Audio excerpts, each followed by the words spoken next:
Hello and welcome to the session on major phases and important thinkers of medieval philosophy.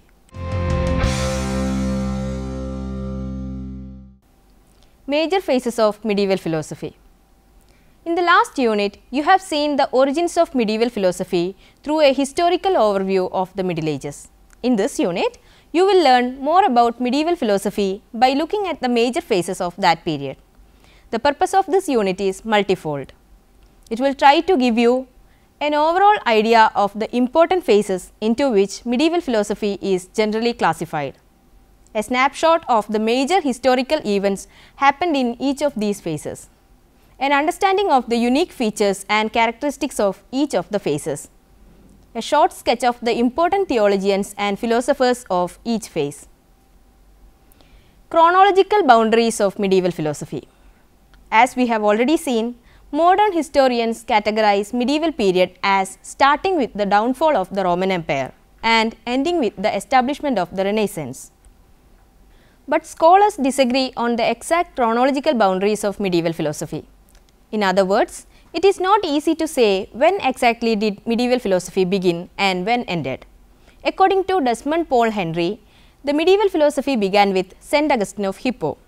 But scholars such as Frederick Copleston included the earlier patristic period too within the time frame of medieval philosophy. However, it is generally agreed that medieval philosophy can be divided into two broad chronological phases.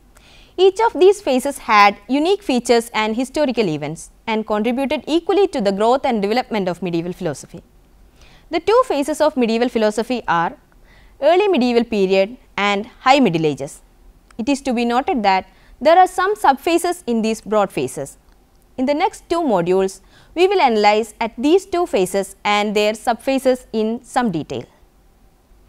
Early medieval period.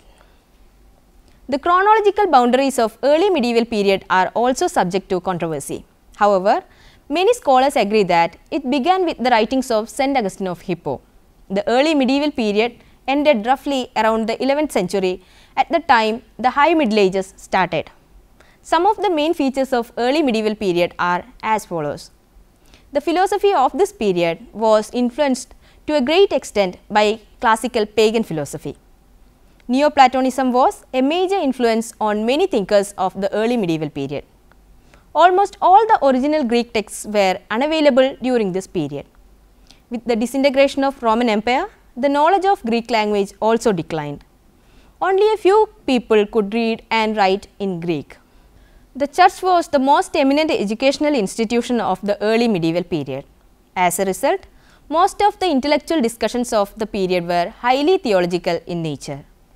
Early medieval period is stretched across several centuries of the Middle Ages and encompasses the writings of many thinkers. We can see three distinct subphases within the early medieval period. Those three subphases were the Patristic period, the Dark Ages and the Carolingian period. The Patristic period. From AD 100 to the middle of the 5th century, there were a group of Christian theologians whose works were highly influential. Many of them were great teachers and eminent church leaders. This group of theologians is known by the name Church Fathers. The scholarship produced by the Church Fathers is called Patristics or Patrology, and the period in which they lived and wrote is termed the Patristic period. Major philosophers of the Patristic period. Not all writers during the Patristic period were of philosophical significance, but some of them became central to the development of medieval philosophy. One such philosopher theologian was St. Augustine of Hippo. St. Augustine is considered by historians as the greatest figure among the Church Fathers. Though he was a theologian and a devotional writer, his writings were philosophical in nature. The major themes of his writings included truth, God, the human soul, the meaning of history, the state, sin and salvation. His writings and thoughts continued to influence both philosophy and theology in the Western world for more than 1,000 years. His major writings include Confessions and The City of God. Some of the works of the early modern philosophers such as René Descartes carry influences of Augustinian thoughts. We will look at the life, works and the major philosophical doctrines of St. Augustine in a separate unit. The Dark Ages. The first 600 years after the fall of Roman Empire is generally called the Dark Ages. Historians often characterize this period as tough times followed by the decline of Rome. The main features of this period include localized rule, decrease in trade, feudalism and mass migration. When the Roman Empire was destructed by the barbarians, the civilization of the classical world was lost. It was during this time that the Christianization of Europe happened, which impacted the development of philosophical thoughts in the West. However, it should be noted the regions surrounding Europe were rapidly enveloped by Islam. Just as Christianity developed its own philosophical tradition combined with Greek tradition, branches of Islamic and Jewish philosophical traditions also emerged during the early Middle Ages. Major philosophers of the Dark Ages. The major figure who influenced the medieval Western philosophy during this period was a Roman philosopher named Boethius. He was a Christian philosopher who lived in the late 4th and early 5th centuries. He influenced early medieval philosophy so much so that the period is sometimes referred to the Boethian period. He translated many logical works of the classical philosopher Aristotle from Greek to Latin. He also wrote commentaries on many of these translated works. Boethius is regarded as responsible for introducing the problem of universals to the medieval world through these translations and commentaries. His most celebrated work was titled Consolation of Philosophy, and it made a lasting impact on medieval philosophy. We will be dealing with the philosophy of Boethius and the debate on the problem of universals in the coming units. Another major thinker of this period was Pseudo-Dionysius. As the name suggests, this is not the real name of a philosopher. It is the name given to a philosopher who wrote under the pseudonym Dionysius the Areopagite. He was a Christian theologian and philosopher who lived during the late 5th to early 6th centuries. Some of the later medieval philosophers were influenced by his theories on the positive and negative language. Carolingian Renaissance period. In the entire duration of Middle Ages, two renaissances happened. The second renaissance happened in the 12th and 13th centuries, and it is considered as the most important medieval renaissance. We will learn more about it in the next module. But there was yet another short period of cultural and intellectual activities. After Boethius, medieval philosophy encountered a period of relative stagnation. However, there was one short period that witnessed a brief revival in learning during the late 8th and early 9th centuries. This period of intellectual revival is known as the Carolingian Renaissance period. This revival is called Carolingian Renaissance because it happened in the Carolingian Empire. It happened during the reign of Charlemagne, who was crowned as the Roman Emperor during the early 9th century. Charlemagne implemented a significant change in school curricula, standardized the medieval Latin language and increased the number of monastic schools. These changes had long-term effects and helped to safeguard classical learning during the difficult times of the early medieval period. Some scholars argue that these changes also lay the foundation for the scholastic revival in the 13th century. Major philosophical figures of the period. The most important philosophical figure in this period was John Scotus Erigena. He was an Irish monk and was a member of the Carolingian court. Unlike the other scholars of his times, he was familiar with Greek language. Erigena translated several Greek works into Latin and wrote a number of books as well. The High Middle Ages. The second and the most important phase of medieval philosophy is the High Middle Ages. This period is also known as the Golden Age of medieval philosophy or the Scholastic period. Historians agree that the High Middle Ages started by the middle of 11th century with the writings of a great Italian philosopher and theologian named St. Anselm of Canterbury. This phase continued through 12th, 13th and 14th centuries. The major events that happened in the High Middle Ages were the following. Greek philosophy especially the works of Aristotle, was recovered and made available in Latin. Medieval universities started emerging in the cities of Europe. As a result, the church started losing its importance as a center of learning. New clerical orders were formed within the Christian church. A new method of critical thought named scholasticism, which systematically blended philosophy and theology, was developed in the universities of medieval Europe. Disagreements started emerging between the church and the state. The kings started exercising control over churches and monasteries, and the leaders of the church started resisting state control over religious matters. Each of these events contributed to the development and revival of philosophical activities. Now, let us look at some of these historical developments and events in detail to see how they impacted medieval philosophy. The recovery or rediscovery of Aristotle. Rediscovery of Aristotle is a term you will constantly come across throughout the history of later medieval philosophy. It is impossible to tell the history of High Middle Ages without repeatedly mentioning this term. So, it is important that we understand two things. One, what exactly is this rediscovery of Aristotle? Two, how did the rediscovery of Aristotle happen? In the previous module, we have seen that unavailability of Greek texts was one of the key features of the early medieval period.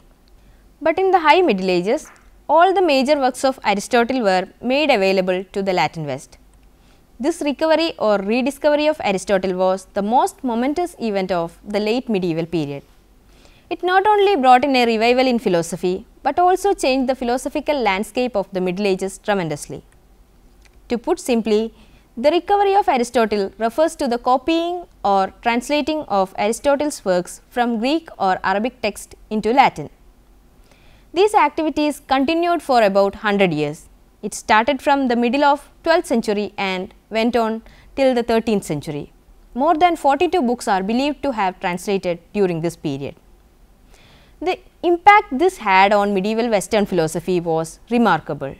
Firstly, the recovery of Aristotle led to Aristotelianism. Secondly, it made many medieval philosophers rethink the prevalent intellectual ideas and positions. Thirdly, some of Aristotle's newly translated works discounted many central doctrines of the Church. This made the Catholic Church censor those views for several years.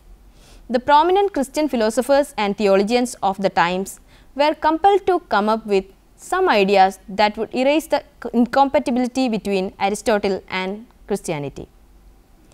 This mission was finally achieved by Thomas Aquinas, who reconciled the views of Aristotelianism and Christianity through his renowned work Summa Theologica. The 11th and 12th centuries.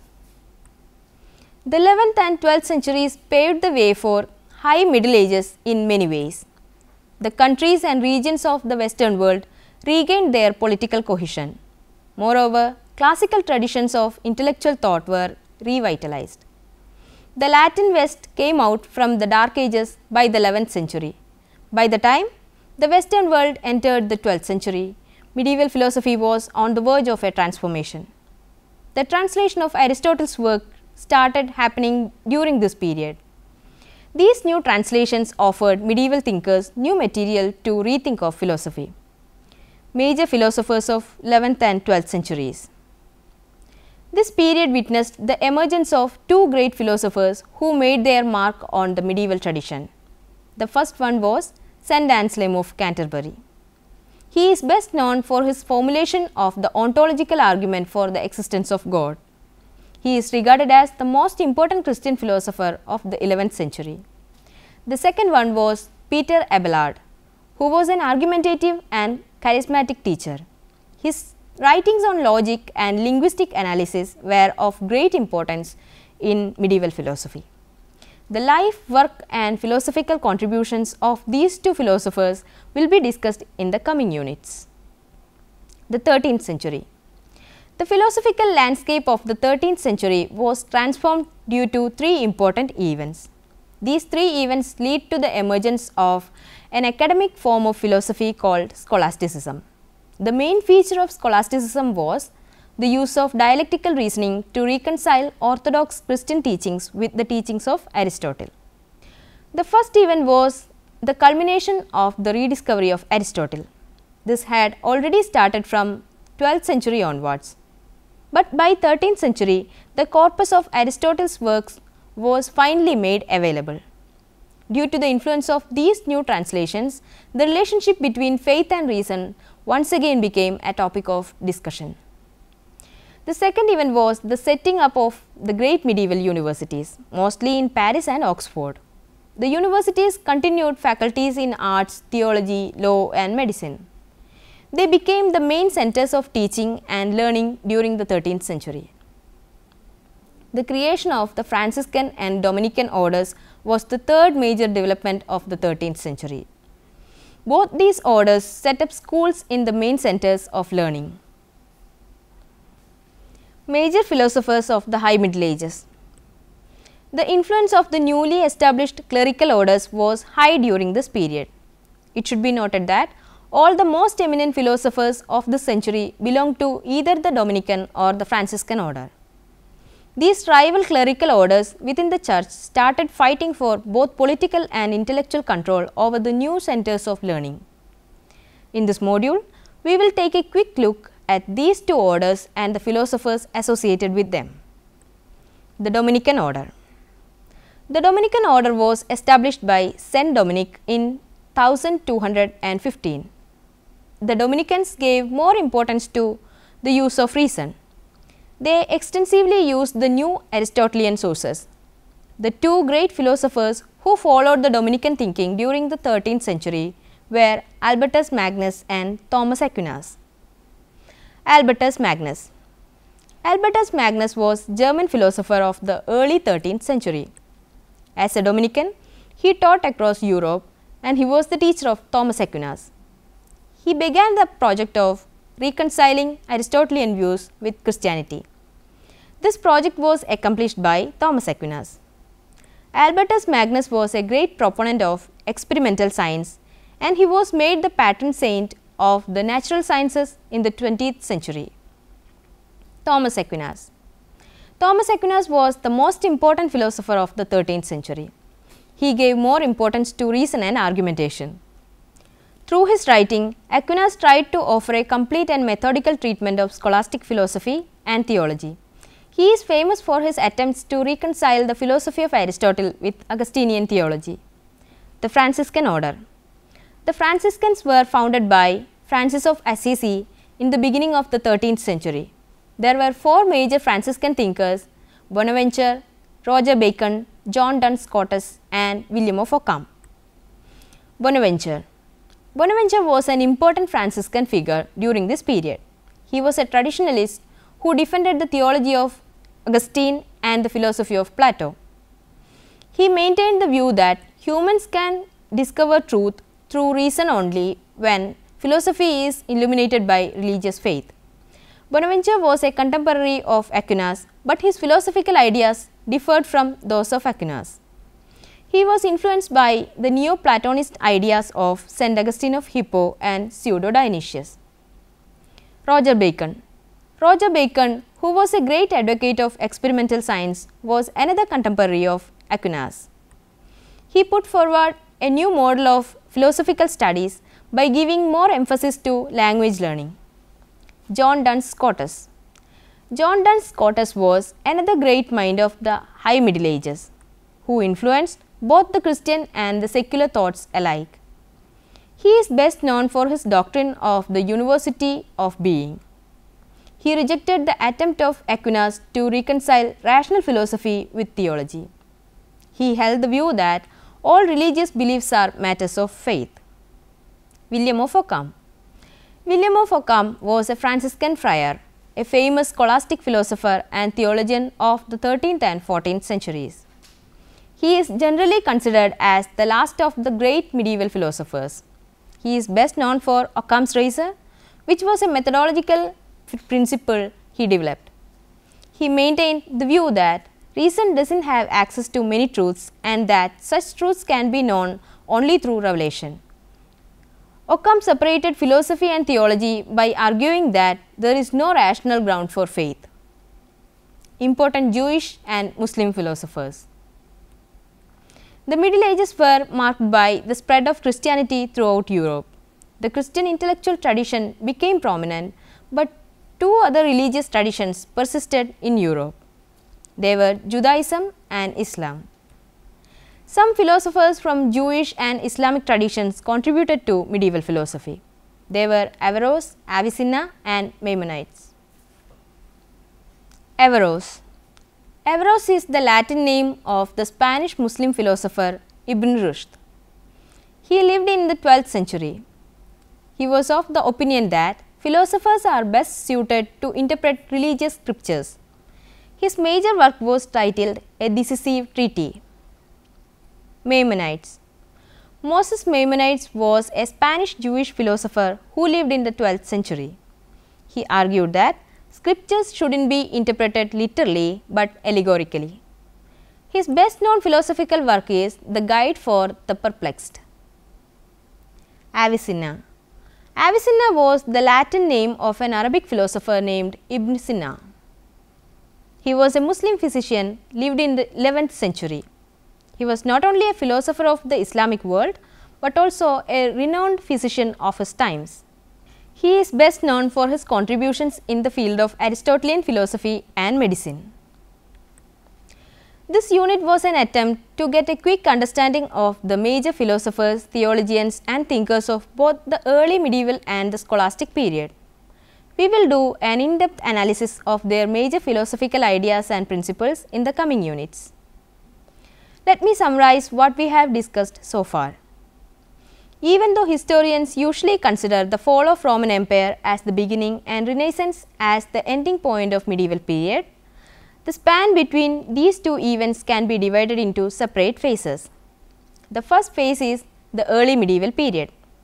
It can be further divided into the Patristic period, the Dark Ages and the period of Carolingian Renaissance. The second major phase of medieval philosophy is the High Middle Ages.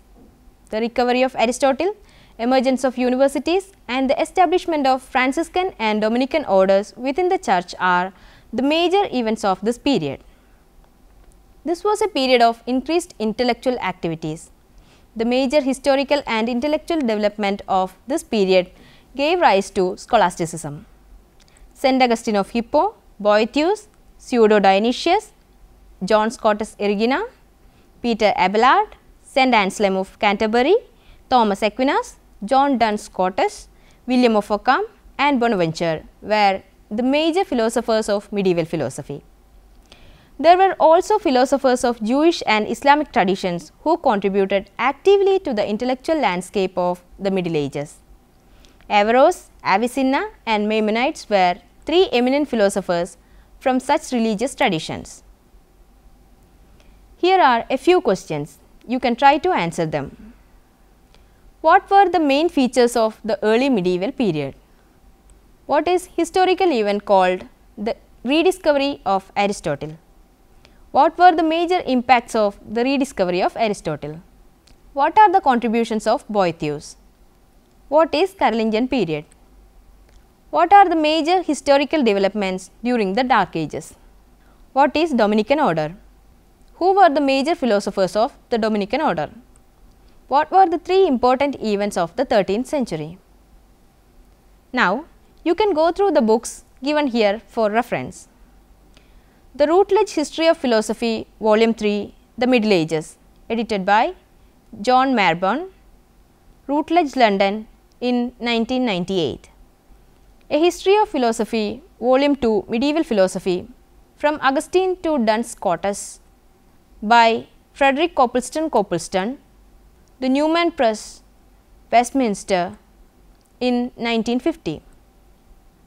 Medieval Philosophy, The Encyclopedia of Philosophy, by Desmond Paul Henry, Macmillan, New York in 1967. Hope that you have enjoyed the session. We can meet again with another topic soon. Till then, take care.